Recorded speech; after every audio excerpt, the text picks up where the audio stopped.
Hello, everybody, and welcome to the Video Game Choo Choo Podcast. It's me, John, and I'm here, and I'm sorry if we kind of speed through this one, but we are recording on the day that Deltarune Chapter 2 is coming out, so everyone is like, we gotta go, we gotta get going, we gotta get so it's a little hectic this week. But yeah, John, I'm here, and with me this week is Solon, who is returning from PAX. Hold on, John. Yes. Listen. Mm-hmm.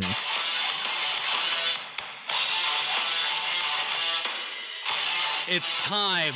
It's time for Soul and Punk. We're gonna get in trouble for that, maybe. Oh, we're gonna get in trouble for what? Soul and for CM Punk? He's gonna sue my ass? I don't know how litigious In Living Color Living is. Color?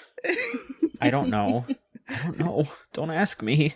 What I will be asking is how Franny is. Franny, how are you? You're here for the first time in a good long while. How's it going? It's going really good. And before I continue, I was also going to do the bit, but as the paragon of caution, I will just go right into it.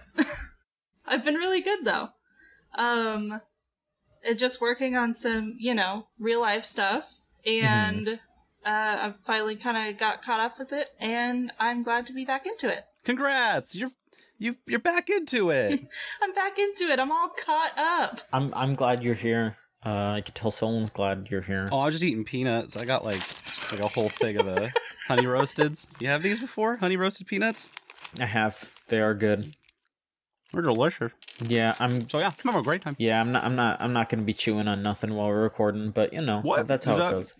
Is that should we not be chewing on stuff and playing audio clips? And am I doing it wrong? So you're out of control. Yeah, you're off the shits. You go to one convention and you completely lose all sense of balance in the world.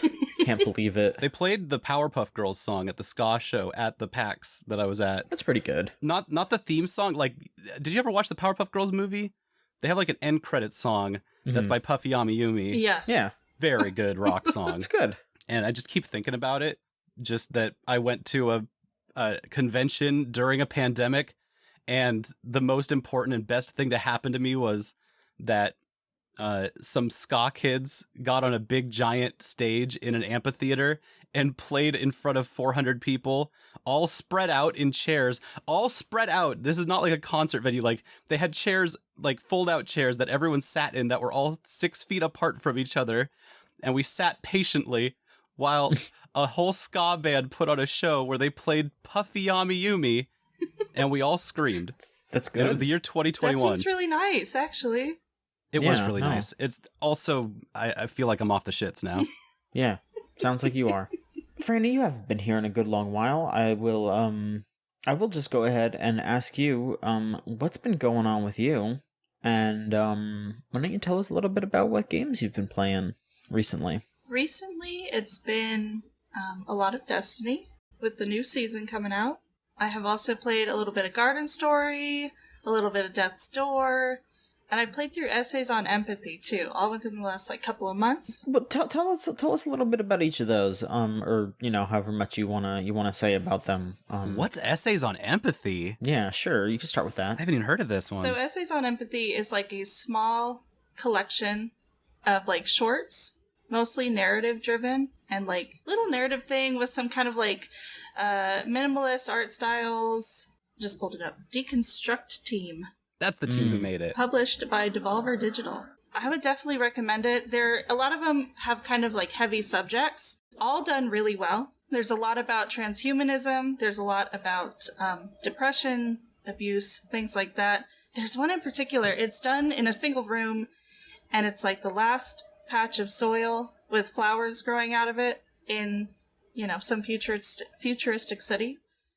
And you go through kind of this story where you're being introduced to these different scenarios, and you have to make a bouquet for that situation. It's a funeral, it's a wedding, and it goes through kind of the language of flowers and what each one you pick means as the whole. So, it could mean you wish them ill, you wish them well, you wish to reconcile, things like that. It's got a really compassionate story, and I think that's my favorite out of the other ones. There's also another one where you go through a bookstore and you pick out a book for your dad, and there's all these books that are very different, and you kind of go through that process of trying to figure out what gift would be right for somebody. They're just all very small and all very well done. They're really short. I would definitely recommend them. This looks extremely special. There's, like, they've got this, like, diorama kind of look to it, and it kind of looks like the old LucasArts games. Each one has, like a little video explaining kind of the process behind it, their ideas, how they made it, stuff like that. And they all came out... Well, it all came out as, like, a collection earlier this year, but they were all kind of made at different points in time with this team. It's just another look into kind of, like, the team game design process. These were the little games that we made in this collection, and I love it. That's so neat. Yeah, lots of heavy themes, though. So definitely check out, like, the content warnings and the summaries before you just, like, jump right in, because...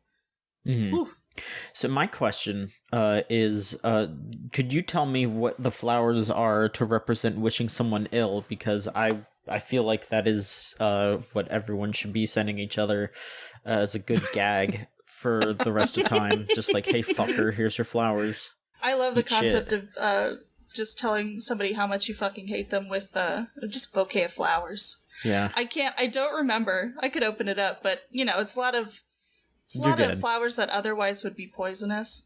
Hey, eat this, asshole. Oh, dang, now I can't eat these flowers. They're poisonous. My day is ruined. How could you do this to me? I would eat every other flower that is sent my way, but this time I cannot. I have been spoiled. I guess the other thing I would say is, I think a bunch of us were really anticipating Garden Story, and I would definitely recommend it as like a little relaxation game. You know, you have a long day, you have a stressful day, you sit on the couch and you just play as this little guy, collecting things and killing monsters, helping his friends. Concord the Great. Yeah. One of the best indie game characters I've ever seen. It's a very nice game. It's not, like, there's some parts of it that could be improved upon, but overall, it was kind of exactly what I was looking for, so... I spent the last couple of months playing a really fucked up version of The Link to the Past. And just looking at Garden Story seems like everything that I need now after having played a big Link to the Past randomizer. It's like, I want to play something normal. Palate cleanser. How normal is it?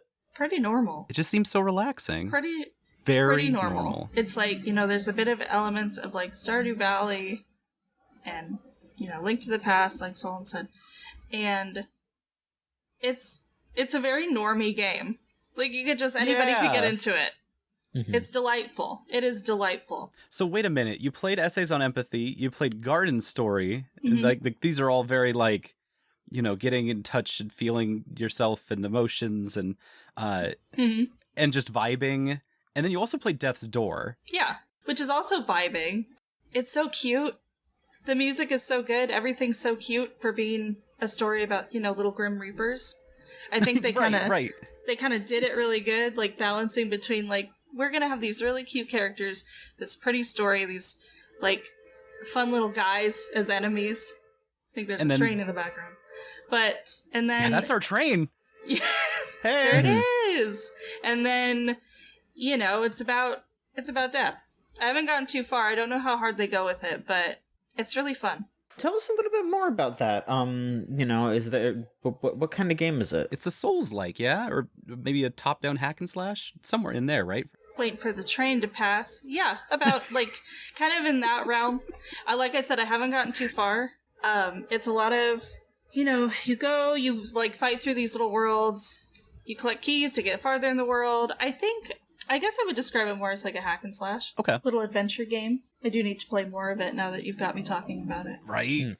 Is there there's been a lot of games that have been about like a Grim Reaper type character in the last couple of years that I've happened to play. Not necessarily big games or anything, but like every one of them starts with it like being like, ooh, you're a Reaper, you deal with the dead, and then just completely leaves that entire thing. And does Death's Door have anything more to, like, do you actually get to, keep doing your Grim Reaper job after you've had your little call to action or whatever starts the entire game. I couldn't tell you right now, but probably considering Okay. like the premise, it kind of opens with like, you gotta go talk to your boss.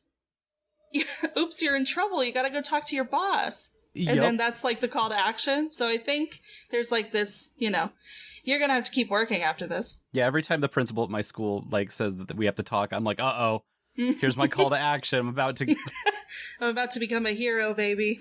Let's go. Well, I'm glad to hear that you've been playing some good games. That sounds like a treat. Solon, what have you been up to lately? Hey, I've been up to a lot of stuff. Been playing a lot of games, and a lot of The World Ends With You, and this Zelda game that I was playing. But also, I got back into Final Fantasy XIV. The sub has returned. I'm back on the monthly like payments to Square Enix for the Final Fantasy tax. And we're building up for Endwalker, which is now, I think, like 57 days away when this comes out. I'm not counting the days, though. Is that the new expansion? Yeah, the last expansion. Oh, really? If everything goes right. Have they said what they're going to do after it? Yeah, more expansions. Okay, that's fair. Yeah, they're not getting away that easy. Yeah, there's no way. But yeah, no, it's been beautiful getting back and getting to reconnect with people after being gone for so long. My whole scheme was about, because I stopped playing like 7 months ago, which was maybe there was like a patch or two that's happened in between. So very little has happened in the last 7 months compared to a normal MMO like type of like rollout for content. And the whole plan was like, all right, I'm going to just take a step back because I can't commit the time that an MMO needs to how not very much is going on in the MMO at that moment. And meanwhile, all of the people that I was playing with had spread out and spent their 7 months like leading their own clans and groups. And so I put out the horn. I was like, hey, y'all want to go again? And like, they all came back, which was already weird. Like, oh my God, everyone, wow. It's like, we haven't missed a beat. We haven't missed a day. And then they all came back with all of their clans. And it was like this really beautiful, like family reunion kind of feeling. Oh, I love that. So like we had Christine's like crew, the friends that she's made over the last 7 months. We had Skull's crew and friends that he's made over the last couple months, and like so many more. And it was like this very beautiful MMO moment where it was like we're looking at it around us like, wow, we've gone a long ways in a very short amount of time. And so now we're looking at it like, all right, now we go to Endwalker. What's our plan? Well, we've got a little bit of catching up to do content-wise because I haven't done the last 2 patches. But also, we're just going to be getting like, in fighting shape, kind of, in like a Rocky IV montage kind of way, where we're just going to start practicing so that when Endwalker launches, not only are we going to be able to be like in there as like the first people to chew through the content, but also we're going to have a really good time doing it because it's going to be pretty easy because, oh my God, these people are very good at this video game. Man, maybe you could help me get into it because I've been trying to get into Final Fantasy and it is like impenetrable. That's the thing. A lot of people so much, in the last 7 months so many letters, there's so many spells going on. They've been in that same spot. And so like the low level community kind of as you play through the game has been building a lot of steam lately. And I'm coming in at the perfect moment where they have the Final Fantasy XIV community has like chewed through their own gristle in a way, because there was a huge influx of people leaving World of Warcraft and other games to go play specifically Final Fantasy XIV. And that the community vibes had a little bit of clashing. There was a lot of like growing pains that come with that. Yeah, I could see that. And it's evened out. It's leveled out. I was there, yesterday and the last 3 days, and it's like, oh, this is a little bit different of a feeling than it was 7 months ago, but not in a bad way. Like, there's just more people with more MMO perspectives on here. And some of them aren't like, it's like anytime you bring new people into a space and they're nervous for a little bit, but once they start, building their own niche and their own space in that community, you start to like see how they add and contribute to the space. And so there's a really nice moment that I've seen 14 is in right now. Perfect time for me to get in there. And so if you want to start, we can. Yeah, it's the right time. And we're also done with that dang. I keep doing the dang FF14 meme where it's like, oh, it's free until 6. And the time has passed. It's like, I'll go in with that joke and everyone's like, cringe. And I'm like, yeah, you're right. And it always was. But also, I'm back, okay? I've been in a coma for 7 months. Is this joke still funny? You're like, this is still new to me. It's still funny. So, yeah, that's the 14 news. Like, in very small, tiny space. 59 days left. Just in time. Yeah, I mean, I'm sure there will be some good stuff coming up, but You're not ready, John? You're already feeling worn out from... I promise I'll be nice. I'd rather see people... Listen, I'd rather see people being happy than otherwise, so it's fine. You're not missing out, John. The bunny boy explosion is going to happen. I don't even get to make those yet. I don't even get that option. Nope. No, not yet.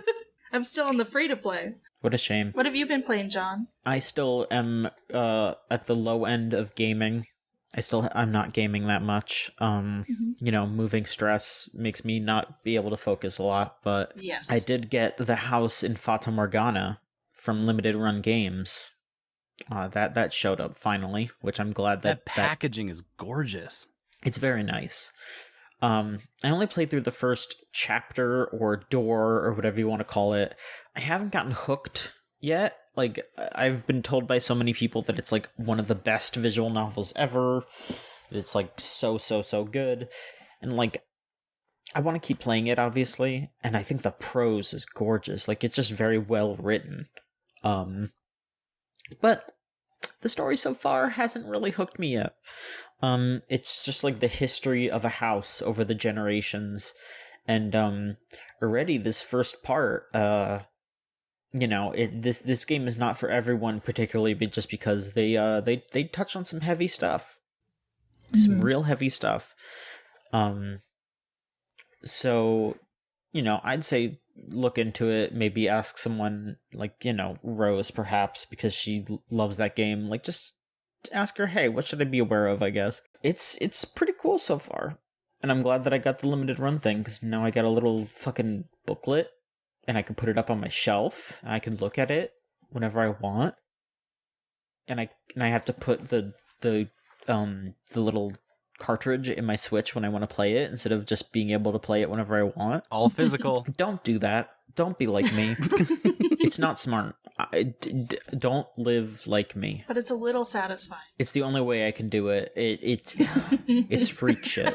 It's legitimately freak shit. Don't worry. I try and get physical for basically any game that I'm like really excited about, or that I'm like, I guess it's like books too, where I'm like, oh, I've like connected with this now. I need like a physical copy to have in my hands. Yep, that totem, the power of just, being able to hold it in your hands is really important. Look, I like to be able to hold it. Yep. I like to be able to hold the manual. We've really lost like the art and the magic of like the included manual. The enclosed instruction book. I'm sorry. Yeah. I just like to hold the box sometimes. Look at the box. Yeah. Aw. I got a question. You said the first chapter of this starts with learning the history of the house and... Oh, I mean, the whole thing's about the house in Fata Morgana. Sure. I mean, maybe the whole thing is, but you've gotten the history, you've gotten like a little bit of a tour of the house. What's the property value of the house of Fata Morgana? I mean, it's a mansion. It's a big-ass mansion, so it's probably pretty high. Yeah. It's a little decrepit. Where's it at? Is it like in I don't know yet. Texas? Or is it in like a big city? It feels like it is in Europe. The big E. Just Europe. Yeah, some place in Europe, yeah. I need to talk to the European property brothers, I guess. Yeah. I mean, it's you play as this unnamed person who is just kind of appeared in this house, and this mysterious maid is showing you these stories of the different people who lived in the house. Oh, you just appeared in it. I kind of thought it was going to be like a Luigi's Mansion situation where you won the house of Fata Morgana. No, you just like wake up there, and the maid is there, and she's just like, hey, how's it going? Oh, hell yeah. You've instantly sold me on this. All right, cool. Check it out if you are okay with tackling some heavier themes. Probably not something you should stream, Zolan. But you have preempted the question that I was going to ask. I felt like I should just get that out of the way. I have learned my lesson. I love streaming visual novels. They're so fun to read through and just get to do voices and stuff. But that game, from what I've seen, because I edited the video footage that we did last year on House of Fata Morgana, there is so much passion in the writing that like if I were to voice act it, I would have to be like so evocative of all these voices, and I would burn out in like 30 minutes. Because eventually, like, you'd get to like parts where people are screaming and stuff. You get really into it. That's like, oh. I watched a Let's Play of someone who, like, the next episode, they were trying to do them back to back. They were like hoarse by episode 3. Yeah, you can't do that. You'll screw yourself up. And I know that feeling. I've been there. Let's hit some news. We got some news here. First off here is, well, the reason why we're kind of recording a bit earlier is, Toby Fox did a 6th anniversary stream with some of the folks at Fangamer for Undertale, where they played through Chapter 1 of Deltarune, and at the end of the stream, they revealed that Chapter 2 of Deltarune is coming out on that Friday, which is 2 days later. And now it's that day. It is the day that we are recording is the day that it is being here. It's something of a cruel trick inside of a very stacked year of great games this year, that Deltarune Chapter 2 is just immediately coming out in, I'm looking at the timer right now, 7 minutes and 25 seconds. Oh, wow. Yeah. It's gonna be pretty wild. This is truly Toby's trick. I actually ran through Deltarune Chapter 1 before we recorded because, they say that you don't need a save file, but I don't believe Toby Fox. I don't believe Toby him. and his tricks. Yeah, I don't want to... Might want to be safe. Yeah, so I went ahead and I thought that I had a save file, honestly, but I did not. So I went through and I played through it again. I actually beat Jevil, which is pretty good. Just like the super hard boss. I don't know if he's as hard as Sans is in Undertale, but it was very tough. Took me like 7 or 8 tries. It's a good, funny, well-made game, and I am looking forward to Chapter 2. I don't know how, like, nobody really knows what's going on with it. Like, nobody knows how long it'll be, if it'll even be, like, free, like original Deltarune was. Nobody knows what's going on with this, but what we do, I guess we'll find out in, like, 6 minutes, and I could just say it once they reveal it. I mean, it was a fun live stream anyway. Like, I'd recommend checking that out just because it was, Toby revealed a lot of, like, concept art and talked about a lot of, like, behind-the-scenes stuff. And there's just a bunch of, like, good bits, and it was just fun to watch, so I would recommend it if you are a fan of Undertale or Deltarune. I really gotta admire Toby for just saying, okay, it's done. Like, not, he just sits down and he works, and he doesn't let anybody bother him about what he's working on. And he's like, you know what? I'll just let you know when it's finished. Yep. I really like that. Good for him. And I can't imagine, I mean, we're gonna know in 5 minutes, but I can't imagine it not being free, and not because it shouldn't be or anything like that, but I just don't see, him being someone who makes a lot of money on other associated purchases, merch, and the like. I just don't see this one also not being free, I guess. Yeah, I don't think he'd change it. I hope we can pay. I want to pay Toby Fox for Deltarune because it is very good. But at the same time, I also don't see him being like, I don't really need. If everyone gives Toby Fox $1 for Deltarune, he'll be like, what the fuck do I do with that much money? Here is the update here, because I guess there is a Steam page for Deltarune now. Oh, perfect. Chapter 2 is going to be free. Yep. Very good. But there will be 3 more chapters, and those will be paid content. Hey! Okay. All right. Nice for the morning. Anything you're anticipating with this second chapter? In a sense, no, just because I kind of want to I can't really imagine what they're going to do next. Like, honestly, the fact that they're saying that there's going to be 4 more chapters is like surprising. I wasn't expecting it to be that long. This seems like a lot. But I definitely want to see how it goes. I wonder how long it'll take them to finish all of that. It's exciting though, because replaying through Deltarune right there, it was good. It was a good experience, and Undertale is still excellent, and I'm excited to see where this takes us. I get more Lancer. That's what matters. Yeah, we need more Lancer. I watched a friend play through the first chapter, and it made me realize how much there's still unknown about like the world, how like weird it is. Everybody's there, but something's just a little bit off with everything.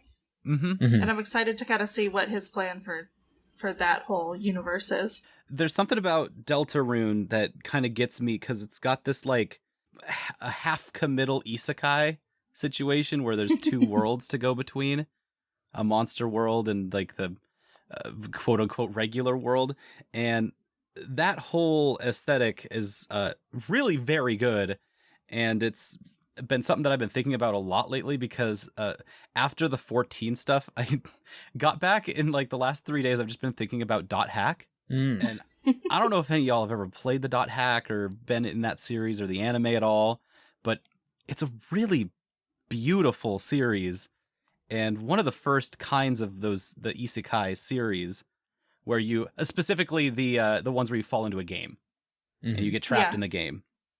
And before Dot Hack, there wasn't much like that.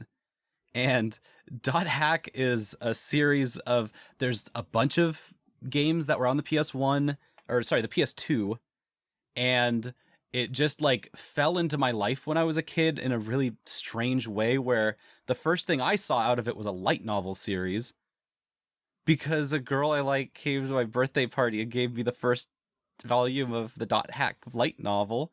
And I blitzed through that faster than I've read anything in my life. And it has that same aesthetic of like, instead of you being trapped in the game, like the game is a big part of real life. And then the main character who plays as Black Rose, she has to go between her day-to-day life doing school and stuff while also trying to save her little brother who is in a coma because of something that happened in this game. And she's trying to figure out what happened in this game to make her little brother go into a coma. And so the stakes are like really palpable and carry through the whole series. And then I ended up getting into the Dot Hack games, and I was like, wait a minute, these are just dungeon crawlers. Yeah. And I got a little less excited about it. But I'm looking back on it in the last like couple days that I've been researching on Dot Hack.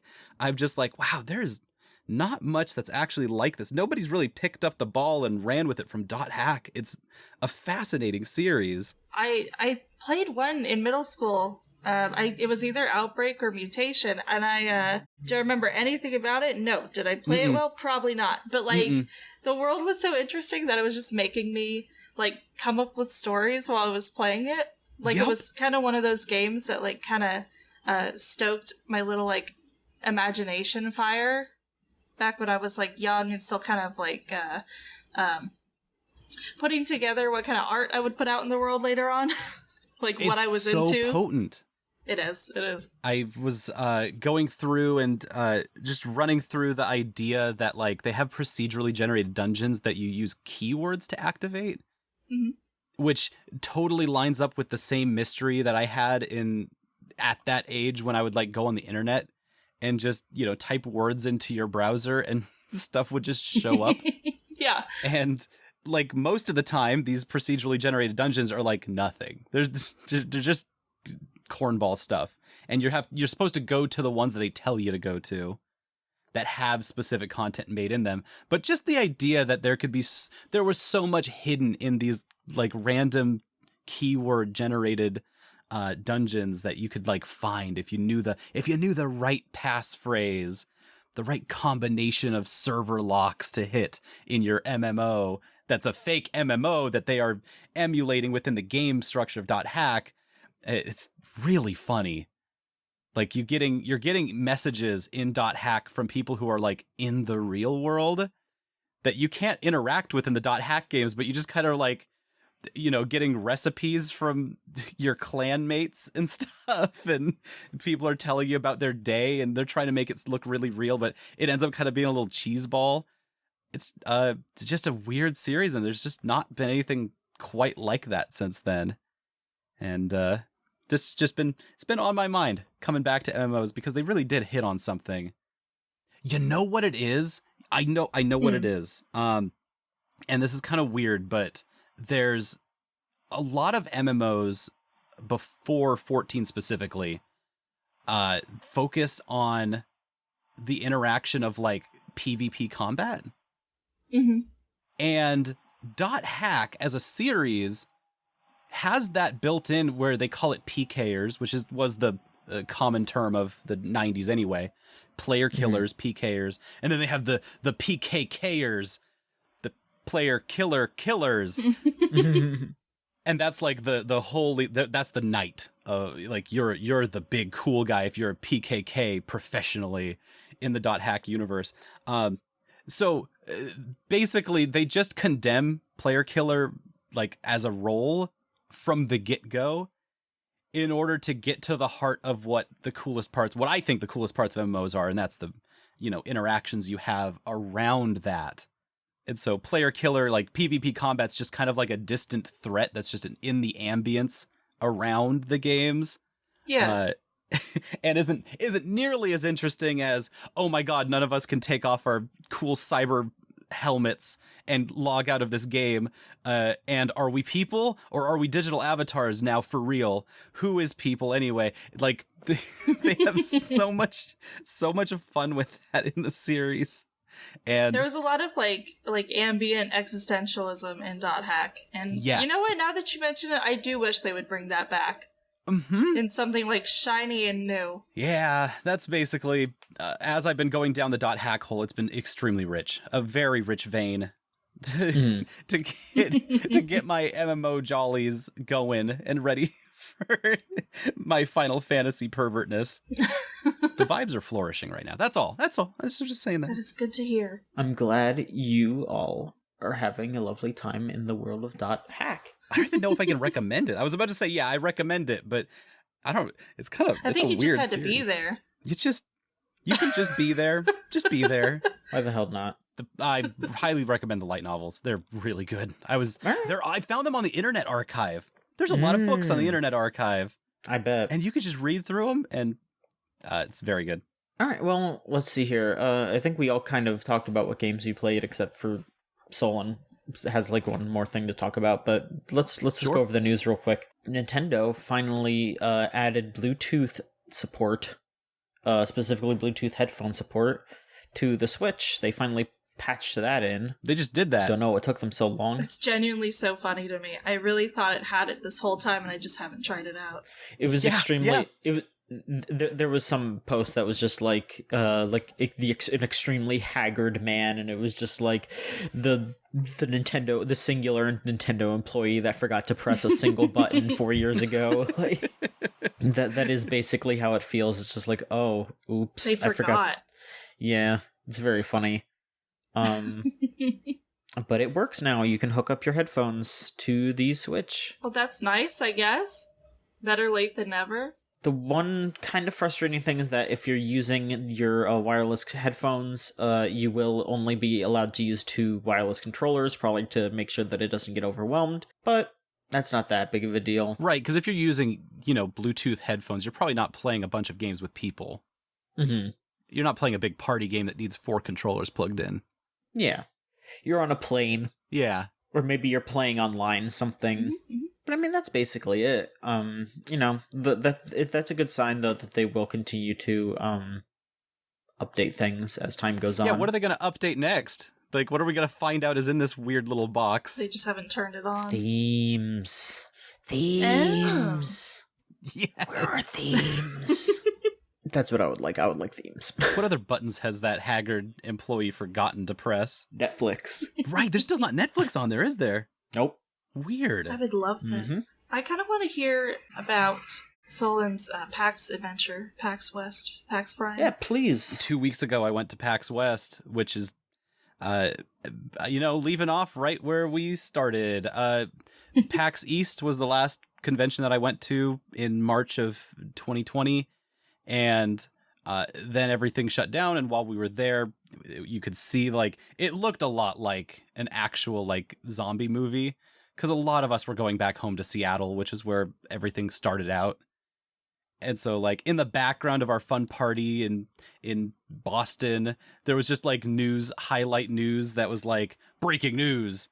This coronavirus has spread to Seattle, and we're all looking at it and, like, pulling at our collars, like, ooh, ooh. Like, we gotta get back there quick. We better get in quick, huh?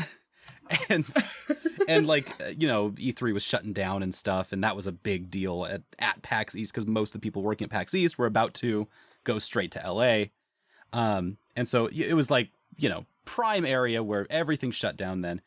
Fast forward to 2 weeks ago, PAX West has returned, and this was our first convention in Seattle for, 2 years or a year and a half or something of this scale.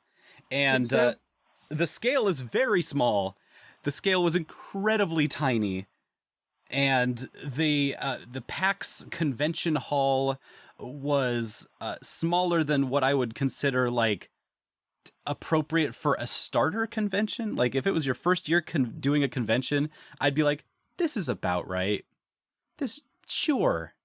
It was bizarre that you would walk into the convention hall and you'd see Namco Bandai with their big booth, and you'd be like, ah, yes, PAX West. And then you would go anywhere outside of that one booth, and you'd go, wait, where'd PAX go? Because that was the only AAA to show up to the event, which is wise. I mean, the people who showed there, they make sense, except for Namco, because a lot of the other booths were like local shops and local people who probably mostly were trying to get a spot for next year. And so they're on a hustle, and it's a pretty good one that I super deeply respect. I'm very hoping that I get to see a lot of these people next year. And because of that, it meant that a lot of these people are planning for a very, very long kind of down the road plan.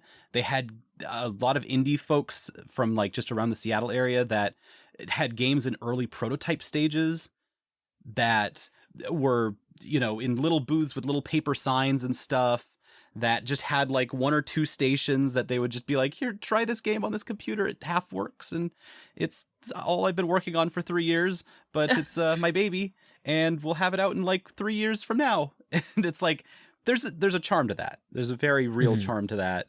It makes it kind of hard to report on because like it's so up in the air. And if I told you like the names of these games, you'd think I'd made them up on the spot. But I didn't. They're real. I'm trying to think. What's a good one? There was one that was called Spirit of Midnight. Spirit of Midnight, where this is a very cute pitch and for a very cute game, where you play as a house cat who has been magically transformed into walking. And they go, wait a minute, if I can walk, I can turn a doorknob. And they turn a doorknob and go into the outside for the first time ever. Oh, shit. And so it's called the Spirit of Midnight because you're a little black cat with little white mittens. And you're going outside for the first time ever. And you make a whole lot of friends out there and a whole lot of enemies. And so, yeah, it's just a very cute little game. And that was probably one of the ones. There was one booth. So all of these booths had a very like pastiche to them that was like, this is my first convention. And some of them went all out to try to like look like a real convention booth.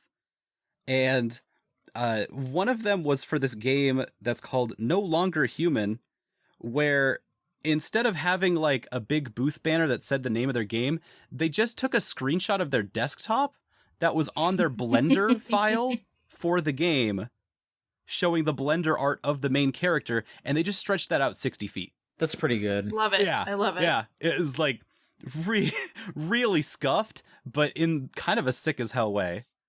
And so there was like a lot of like compromise, is what I would say, on both the parts of the Expo Hall showers and the PAX itself, which, I mean, there was one point when we were sitting down for lunch and we just found an entire banquet hall that was open. And we just walked in and had lunch in there for like 45 minutes and no one bothered us. No one talked to us. Just a no man's land. It was just me and my friend. We're just like, hey, we run this place now. This is ours. Well, it sounds like, I don't know, it was kind of more of you kind of got a closer look at like maybe, stuff that you wouldn't see at normal PAX, like a little more grassroots. Very which is much nice. so. It's always nice to kind of step back from like the bigger picture. That was a nice, charming part. The only hard part was that this was still 4 days and it was still full price. Yeah, I have issues with that. But, So, 40 minutes into day one, we'd seen everything. And then for the next 4 days, I was there for the next 3 days, but that whole weekend, it was just like me running into the same people over and over. Mm-hmm. And just be like, hey, again, I'm back. You still doing all right? Yeah? Okay. It's like you're all locked in this little universe together. Yeah, we're trapped in PAX. The same day repeating over and over. That's kind of what it felt like. There was pockets of, like, beauty inside of what felt like the same unending day. At one point, so most of the convention hall was just taken over by, like, whatever they could fill in the space. And so they put in, like, console free play booth area and the tournament area for playing tournament games. And so, like, this tournament booth was all in this, like, corner of the map where you kind of had to, like, go through the expo hall, but not. Especially if the expo hall itself was closed, you had to, like, go through another building to get all the way up into it. And I decided, like, at like 10 at night, I was like, what's going on up here? What could possibly be happening there? Turned out there was like 12 people putting on a Mortal Kombat tournament for their lives. They were gaming. I love that. And they were hooting and hollering, and it was just like a very diverse and eclectic collection of, I don't know if you've ever seen Mortal Kombat out of any other fighting game tournament, but I find that their fan base is very fun and eclectic and from all over the place. And somehow in this little underdeveloped con in Seattle called Penny Arcade Expo, I don't know why I'm making it sound like it's some kind of indie show. It felt like that. It had that vibe. Somehow inside of all this, they just found 12 random people who are pretty dang good at Mortal Kombat, and they all just wanted to blow each other up. And so for 45 minutes, I was just enraptured in that. Honestly, that kind of sounds like fun. Yeah, that was my ball issues pit. Aside. That was my DashCon ball pit right there. The ball pit's fun. You want to go to the ball pit. You see the picture of the DashCon ball pit and you're like, wow, that convention sucked ass. Just terribly put together. But that ball pit kind of looks fun, though. The ball pit kind of slapped a little bit. Mm-hmm. One person was doing it right. I think you're a little crazy, Solon, but, I'll roll with it. That's okay. Yeah. No, I got to see, who is it? Skatoon Network was one of the main performers there, which was just delightful. They put in a good show despite anytime someone started getting to the front row to start skanking, they did literally like bring in forces to kick them out, which was not punk. Wow. One of my friends who's one of the enforcers was like, that was bullshit. and if my badge wasn't on the line, I would have totally got kicked out for this. That's crazy. Poor Skatoon. They were trying to put on a good show and they were just watching the crowd get ushered out while their show was going on. That's got to be such a weird, kind of bad feeling. It is so weird. They did great, though. They're professionals. They very, very young professionals. I didn't realize how young that whole crew was. They're like 26 or something. And yeah, they get to be the main event of this PAX. Oh God, I didn't even tell you that Mega 64 was the keynote speakers there. I'm getting the feeling that they kind of held up PAX this year. On their shoulders. Yeah, who else was going to be there? That's true. That's the thing, is that they are there. They've been at every one of these. I don't know Mega 64 from their content because it hasn't really crossed my stuff often enough. But they're just there. They're at every PAX, and they're I see them. And they're yelling, and they're doing PAX. Whatever they're doing. You just experience them whenever you go to PAX. And so this was an opportunity for a lot of people kind of in that same situation. You know, the regulars, the real heads, to get lifted up and put onto a platform. And that was kind of cool to see. It's nice. And then for the real heads, like I guess me now, is to make up for the fact that, like, hey, this is kind of a weak PAX and not indicative of what they want PAX to look like. I got an email like a week afterwards that said, hey, we all know, you know, I know, hey, we all know, it is what it is. And they gave me a coupon for 25% off for the next PAX tickets. For the next PAX West, and they also gave us probably what's more kind of cool, a first in line queue specifically for the folks that went to this PAX. Huh? That's and not I'm nothing. like, that's actually, you're doing real good by me. I can't even be as frustrated as I was before. It makes me wonder if PAX West 2022, how that's gonna look. If it's gonna look more towards normal, or if it's going to be like maybe more than this year, but like we're not quite there yet, you know?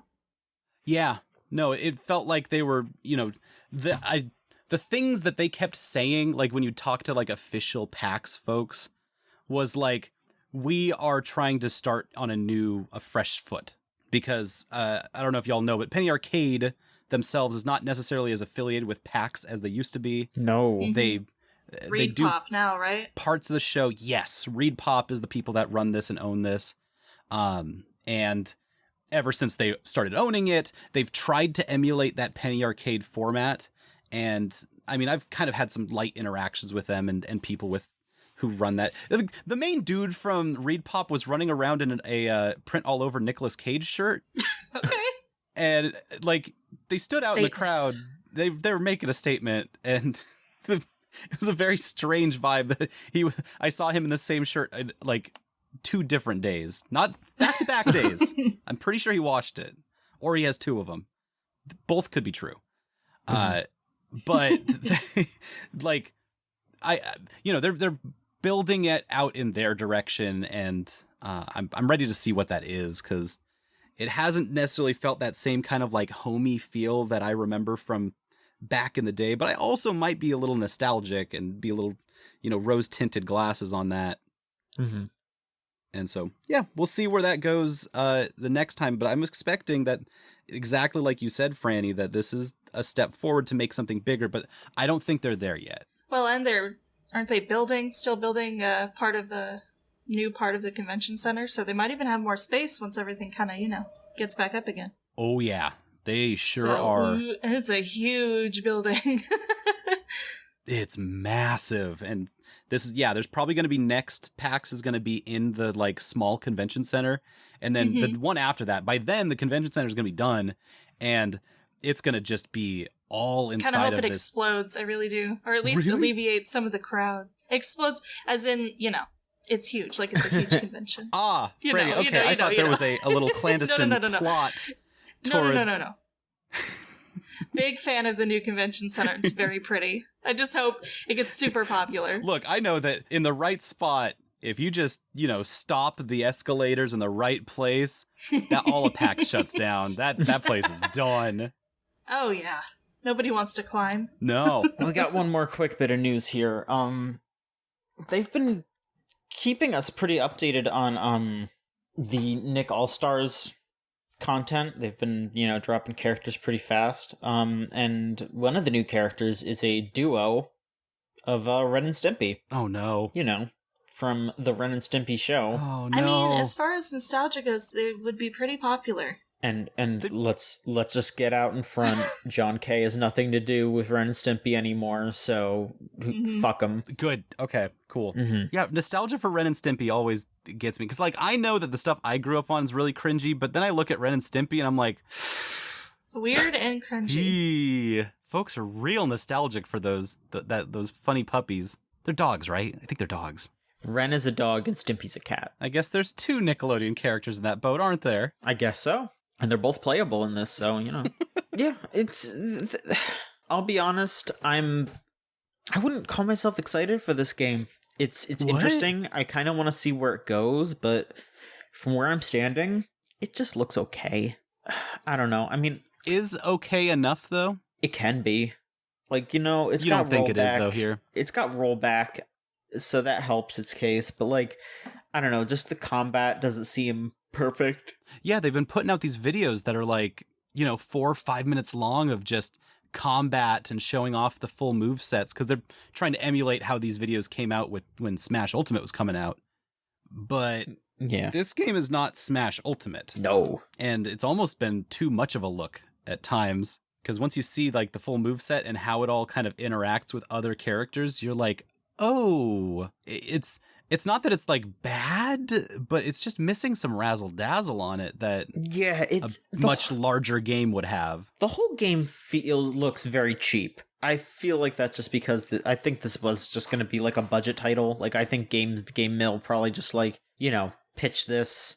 We're like, hey, let us do a Smash Bros thing. And then Nick was like, okay, sure, we'll give you a little bit of money to do it. And then it blew up. And I kind of feel little like money and a long leash. Yeah, it's because they let them do pretty much whatever they wanted. Yeah, it's kind of all over the place. That like it's nice that they seem to have a lot of freedom, but also I don't know. It's like the fact that in a recent interview they were like, "Oh yeah, no, we're gonna look into putting voice acting in this." Like, really, y'all didn't have voice acting lined up for this game?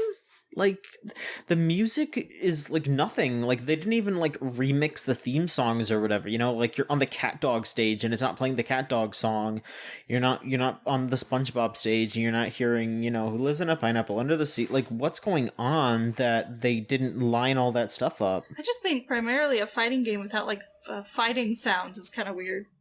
Like voice actors doing like just punching people sounds. Yeah, it's so bizarre. And then just gameplay wise, it seems like you kill really fast. Like if you get like a good combo, they're just like done. Like I don't know. It's very odd. It's very odd. I would like to get my hands on the game. Like I would like for them to put out a demo or something. They probably won't because that costs a good amount of money and time to do.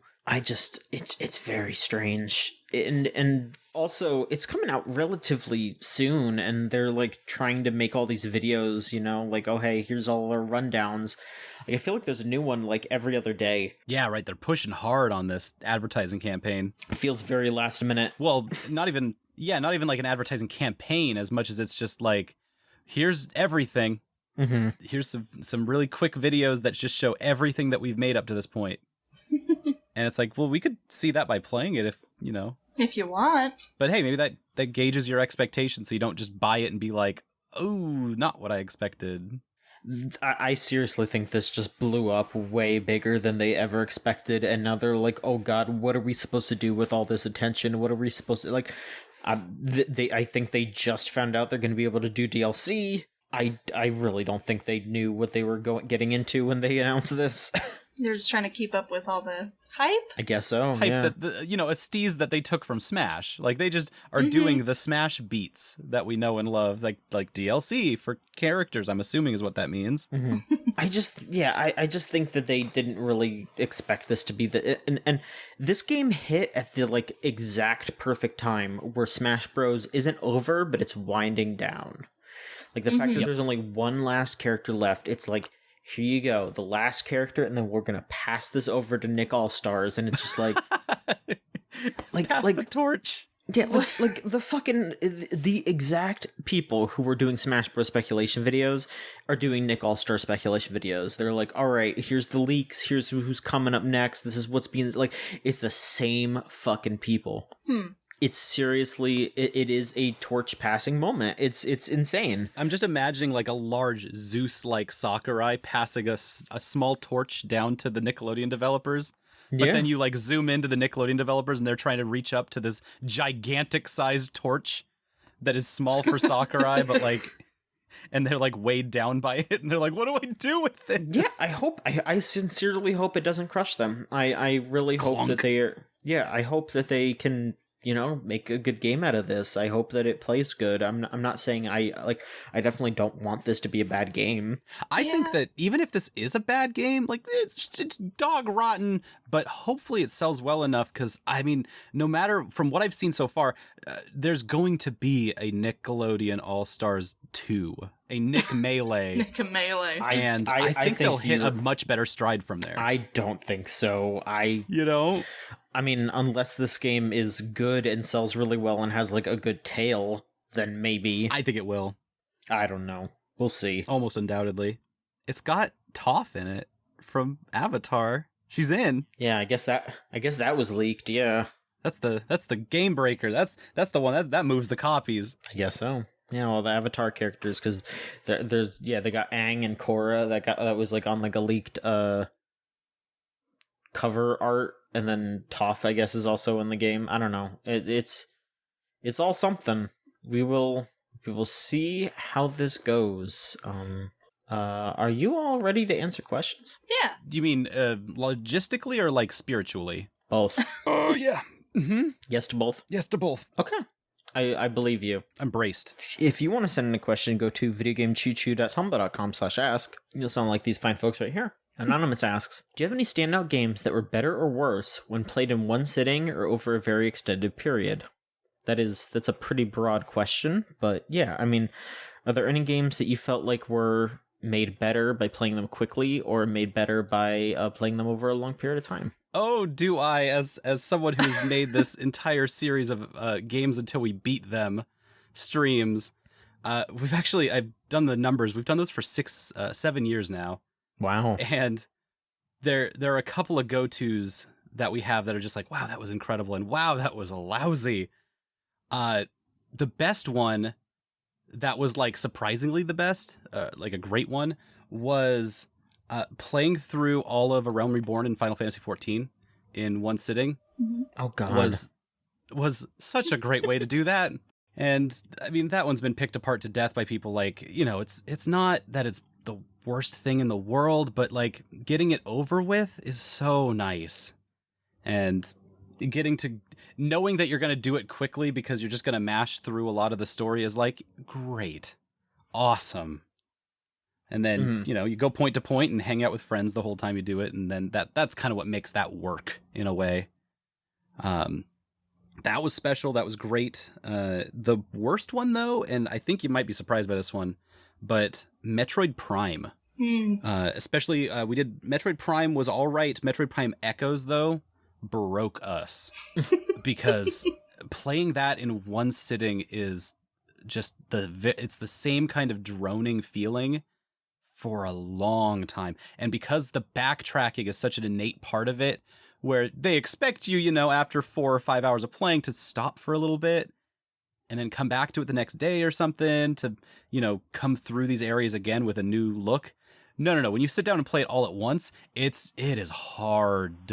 It's harsh. Because you just go to all these places that, I mean, Metroid Prime 2 especially, is the atmosphere is about pressure and about just the oppressive feeling of like, hey, if you're going to go back through a place that you hated the first time, and guess what? You hate it the second and third time too. And you're getting ready to go through that. But when you're doing it all in one city, you're like, oh, I got to go through the dark zone that has the like really long wait in it again. Oh, God.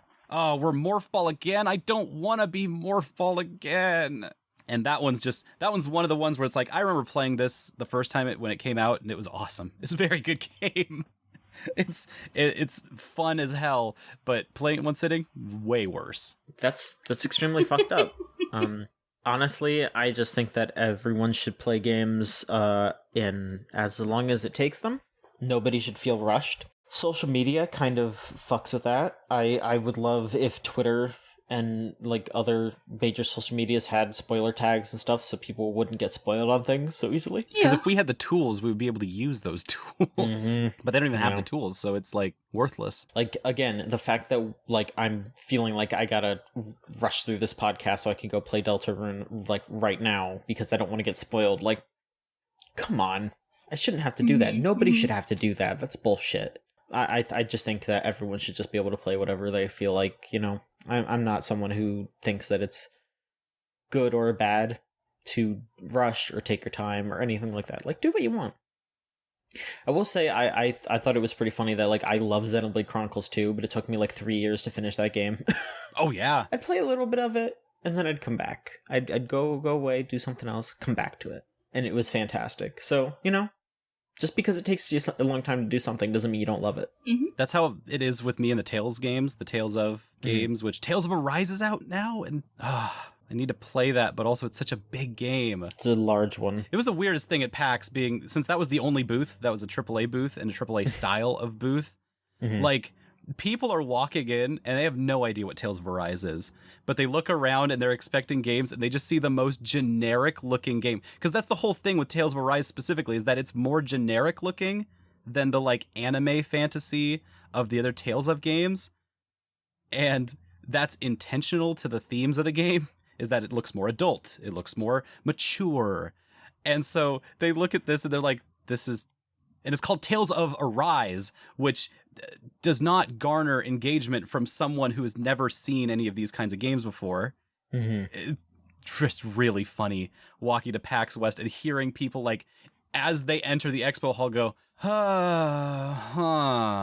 What of Arise? What kind of game is this? Okay. Whatever. Sounds And generic. I was showing the booth, and they have these big tapestries of, like, the main characters, and the only one that caught my friend's eye was what he called white, what's the Fire Emblem character? The yellow team. Claude. Claude, yeah. It just looked like, I mean, he does. He looks like whitewashed Claude, Fire Emblem. That's pretty funny. And Say goodbye to Claude. They're making him white. I hope that doesn't, like, ruin someone for that. Maybe this character is extremely charming in Tales of Arise, but I can't see him otherwise now. I can say with a lot of confidence that you shouldn't marathon Tales of Symphonia. Mm-hmm. I can say, like, in high school, two friends of mine and we just holed up in one of their, parents' houses, and we just played Tales of Symphonia, start to finish. And it was really just, like, that much Tales story and dialogue and voice acting, especially, like, way back then, was, like, we were just getting bombarded with it. And it was a lot, and I wouldn't recommend it. I think maybe a game like that needs to be a little spaced out. You need to give yourself a break. Yep. Games like Disco Elysium or, like, Fallout, at least, like, New Vegas, are, like, the ones that you can take time with, but not too much time in between little play sessions. I like those games as well. Like, you don't lose the story if you take, like, a week break, but it's definitely the kind of games you want to just, like, sit back and just kind of look at every little corner of. Yeah, without that pressure of feeling like you have to complete it right now. Mm-hmm. Because that's the main thing when you sit down to play a game in one sitting. It's like the pressure of completion is usually the thing that compels you and also it puts you into a situation. And if you don't want to get put in a situation, And I don't. I'm so bad at finishing games. And that's fine. But I always go back to games where they're like, you know what, you haven't been here in a while. We forgive you. By the way, you forgot about that big boobs mod you installed. Here it is. Hey. Surprise. It's a little treat. I have a funny Tales of Symphonia story, because we didn't until we beat of Tales of Symphonia. And the thing was that we had a planned stream where we did a lot of work for it, and we were going to stretch it out to 72 hours. That's about what we did, yeah. Which I knew Tales of Symphonia is like, it's going to be about that long. I did not realize we would get through it so quickly. And, like, we played for maybe 40 hours of gameplay, and to stretch it out to 72, we had to 100% the game. Oh my god. Which meant at maybe one we were point, just bad at it. Shit. I was alone at, like, I thought so too. I was like, yeah, I put 80 hours in this game when I was a kid, no problem. At one point, I was sat down and it was like, 7 in the morning, one of those, like, ass mornings of a stream where, no one's around and everyone else on the stream was asleep. So it was just me and the poker card game in order to unlock a bunny outfit for one of the characters, where we had to get to 1 million coins or something ludicrous. And so That's commitment. I'm just save stating this game to cheat the poker game to get millions of coins. Whatever you gotta do, honestly. And yeah, that was early in the until we beat Saga, so we learned a lot from that one. Shulis asks, what kind of dubious little creature would you want to be in Undertale world? Oh, that's a really good question. I think I would like to be... I want to be something like real fucked up looking, but you turn out to be nice still. Like I want to, like there's like a creature that's just like a giant mouth and it's very horrifying looking, but then you talk to it and it's just like, hey, what's up, dude? I like that. I like. Do you want some cheese fries? That kind of seems like it belongs in that world. Exactly. Like, hey, listen, they gave me way too many fucking fries at the at the restaurant. You need to take half of these. And then you get half an order of fries, and then you can eat that while you're fighting somebody later. I don't know if I would want to specifically be the giant mouth though. Like I'm thinking, I think I'd want to be like a half shark, half rocket. Nice. And yeah, but I'd just be chilling. Wait, which half of which? That's for you to decide. I think something with a bunch of legs would be fun. Ooh. Not centipede style, more like octopus style. Mm-hmm. Or maybe something really small but really big, like a shrimp. Okay. Or a seahorse. I don't know why it's all water creatures, but Undertale 2, Under the Sea. If I were in Undertale, I would just want to be one of those shopkeepers that's way too fucking loud for their own good. Like, I mean, I guess you probably end up being a cat or a dog specifically in that situation, but like, that's perfect. Fine. I just want to wear some obnoxious clothing and scream about how my day is going to someone who does not care at all and just wants my goods. Bonus points for like a big fucking mouth. Yep. Huge. Sharp teeth. You open up your shit like a Pez dispenser. Ooh. You open up like a Pez dispenser. I like it. I like it. Mm-hmm. Just when you find the right dialogue option that gets me to talk about something I'm real excited about, I just open up wide and just go, ah, ha, ha. Mm-hmm. They go, you want to wrestle? And it takes you to the little side quest that I have set up that's just a wrestle minigame. Where I'm like really bad at wrestling. But you as love the it. player character. Like, God, you want to do it so bad. You as the player character end up having to teach me how to do the wrestling that I'm trying to do. It's great. That's great. That'd be the whole minigame. All right, last question. And it's from Harlequin Wheels. The legend. This is one of the most challenging questions of our time. If you were down to the last stock against Sakurai and you were about to beat his ass, would you beat Sakurai's ass? Without hesitation. Yeah, I mean... Yeah, I think so. You have the opportunity to take down the man at his own game. You take that opportunity. Because you know what? If you don't... He could tell. If you threw a game against him, he would be able to tell in a second. No. Yeah, he's like god of that universe. Yeah, it would be far more disrespectful to lower your weapon. You need to take him down. Yeah. Or worse, he'd be really respectful. And you would always just know that he knows. And he'll just be like, haha, good fight. Seems I got you this time. And you're just like, after that interaction, you can't like come back from that, No. You'd be like, you want to do another round? You have to walk away in private shame. And Sakurai's like, I don't want to do another round. I mean, I think it's fine. I just think if you're the one who just beat his ass, I mean, no one, you would be remembered forever, I think. There would be none of that. Well, one day people stop talking about you. Not if you beat his ass. Nope. Mm-mm. And not as long, without hesitation. You're always there somewhere. I actually had that situation at a PAX of all places. But it wasn't Sakurai. It was Mewtwo King, one of the Melee people. And I got to play him in, was it Ultimate? Yeah. Ultimate was just about to come out. And so this is our first times getting to touch it. And I just got to, it was so satisfying since he didn't know the game and I didn't know the game. It was like totally even Stevens. And it was like a 4-person group fight too. And so I'm just looking over. I'm like, oh, it's on. I've got you in my element. You are not in your element. And anyway, he 3-stocked me. It wasn't even close. But I got a couple hits in. I was Mega Man. I remember this very well. I had no idea how to play that character. Thank you so much for listening. If you're out there listening still. Of course, if you want to continue to support us, you can go to videogamechoochoo.com, our website. We have our Twitter at VGCC, which is our Twitter account if you want to follow along and check out all the stuff we've been posting. Got our Tumblr, videogamechoochoo.tumblr.com. Facebook page. We have our YouTube page. You just look that up on YouTube, and there you go. It'll be right there. Ba-boom, ba-boom, ba-boom. We don't have like a vanity URL. You just gotta search us. Editor's note: we do have a YouTube URL. It's youtube.com/videogamechoochoo. We have our Twitch, twitch.tv/VGChoochoo. We have our Discord server, thegamezone.zone. You type that into your web browser and it'll bring you straight there. You can go in there and you can talk to all kinds of people about all kinds of stuff that's going on all day, all night.